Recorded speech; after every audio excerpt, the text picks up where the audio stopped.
नमस्कार, मेरा नाम मोहम्मद कामरान खान है। आज हम पिछले व्याख्यान में जो बात हम कर रहे थे उसी क्रम को आज हम आगे बढ़ाएंगे कि मैंने आपको कहा था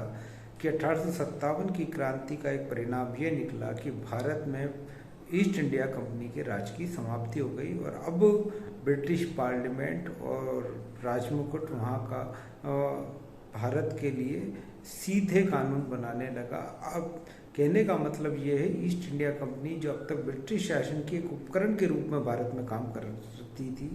और वास्तविक शासक थी भारत के संदर्भ में, अब ब्रिटिश पार्लियामेंट द्वारा ईस्ट इंडिया कंपनी से वो कार्य अपने हाथ में ले लिया गया। अब भारत पे अंग्रेज़ों का सीधे राज होने लगा और भारत के संदर्भ में ब्रिटिश पार्लियामेंट और राजमुकुट या राजा या रानी, उस ज़माने में रानी विक्टोरिया का राज था, तो वही अंतिम निर्णय साबित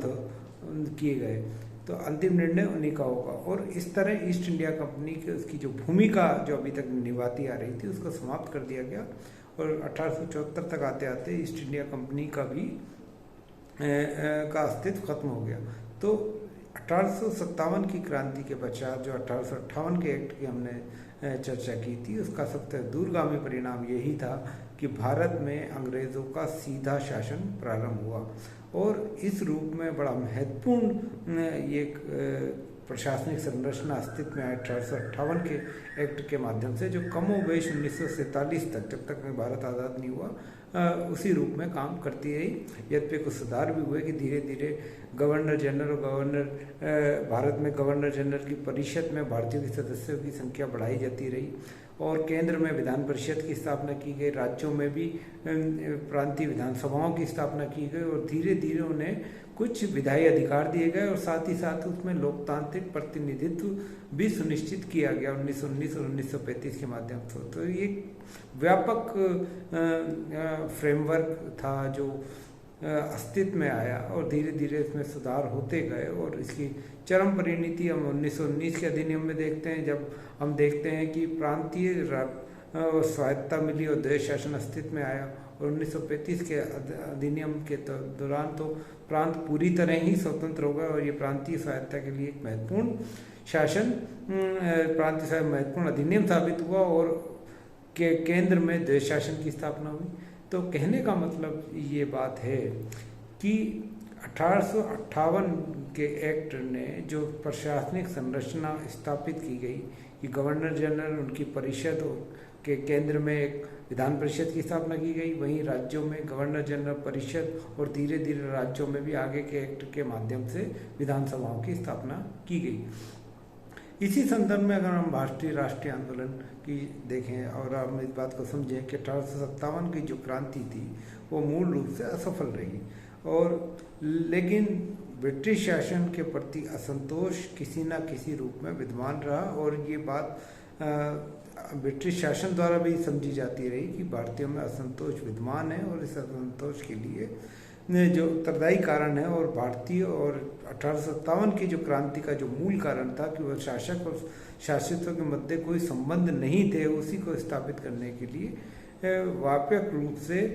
भारतीयों को शासन में सहभागी बनाए जाने की शुरुआत की गई। 1861 का एक्ट इसी दिशा में एक कदम था कि भारतीयों को ब्रिटिश शासन में पहली बार सहयोगी बनाया गया और प्रांतों को कुछ अधिकार दिए गए। जो रेगुलेटिंग एक्ट 1773 में मद्रास और मुंबई की प्रेसिडेंसियों को कानून बनाने का अधिकार समाप्त कर दिया गया था और 1861 के एक्ट में दोबारा प्रदान किया गया। तो इसी दौरान भारतीय राष्ट्रीय आंदोलन की भी शुरुआत हुई, जिसकी हम सामान्यतः शुरुआत 1885 में भारतीय राष्ट्रीय कांग्रेस की स्थापना से मानते हैं। यद्यपि कांग्रेस से पूर्व भी कई संगठन थे जो काम कर रहे थे, इसमें ब्रिटिश इंडियन एसोसिएशन या नेशनल लीग या इंडियन एसोसिएशन सुरेंद्रनाथ बनर्जी की महत्वपूर्ण है। लेकिन पहली बार 1885 में एक अंग्रेज IAS officer island Octavian Hume के नेतृत्व में एक संगठन बना जिसे भारतीय राष्ट्रीय कांग्रेस के नाम से जाना गया और मुंबई में 1885 में इसके पहली अधिवेशन हुआ और सुरेंद्रनाथ WC बनर्जी इसके अध्यक्ष बने और इसमें 72 प्रतिनिधि शामिल हुए। तो भारतीय राष्ट्रीय कांग्रेस की स्थापना इस रूप में एक महत्वपूर्ण है। यद्यपि इसकी स्थापना को लेकर इतिहासकारों में मतभेद है। कई लोग सेफ्टी वॉल्व की अवधारणा को भी जगह देते हैं अपने विश्लेषण में, जिनका मानना है कि ब्रिटिशों को इस बात का एहसास हो गया था कि भारतीयों में असंतोष बहुत ज़्यादा बढ़ चुका है। इस असंतोष को एक मंच प्रदान करने के लिए ही भारतीय राष्ट्रीय कांग्रेस की स्थापना की गई थी। यद्यपि इस इतिहास के इस संदर्भ में काफ़ी विरोधाभास और विरोध और आलोचना है, परंतु हमें ये बात समझना चाहिए कि भारतीय राष्ट्रीय कांग्रेस की स्थापना एक मंच के रूप में की गई थी और इसके बाद प्रतिवर्ष भारतीय राष्ट्रीय कांग्रेस के अधिवेशन निरंतर होने लगे और भारतीय राष्ट्रीय कांग्रेस और भारतीय राष्ट्रीय आंदोलन का अगर हम इतिहास सामान्य तौर पर 3 भागों में हम विभक्त करते हैं। 1885 से लेकर 1905 तक के काल को हम उदारवाद का काल कहते हैं, यानी उस ज़माने में 1885 से लेकर जब तक कांग्रेस की स्थापना हुई 1905 तक के काल को हम उदारवादियों का काल कहते हैं, जिसमें ज़्यादातर वही लोग भारतीय राष्ट्रीय कांग्रेस पे छाए हुए थे जो एक उदारवादी विचारधारा रखते थे, अंग्रेज़ों को भारत के संदर्भ में हितकारी मानते थे और साथ ही साथ संवैधानिक सुधारों की राजनीति में विश्वास करते थे। परंतु 1905 के बाद दृष्टिकोण बदला और एक उग्रवादी समूह कांग्रेस में विकसित हुआ और ये उग्रवादी समूह का जो प्रभाव है वो 1905 से लेकर 1919 तक बना रहा और ये लोग ब्रिटिश शासन को अहितकर मानते थे और सीधी कार्रवाई या डायरेक्ट एक्शन के तरीके से ब्रिटिश शासन को ख़त्म करने को प्रतिबद्ध थे और ये किसी भी रूप में अंग्रेज़ों द्वारा किए जा रहे संवैधानिक सुधारों के से सहमत संतुष्ट नहीं थे। इसके बाद तीसरा दौर शुरू होता है जिसे हम गांधी युग के नाम से जानते हैं। हम ये जानते हैं कि भारतीय राष्ट्रीय आंदोलन की महत्वपूर्ण जो नेतृत्व दिया गया 1920 से लेकर 1947 तक महात्मा गांधी प्रमुख नेतृत्व करता थे। उन्हीं के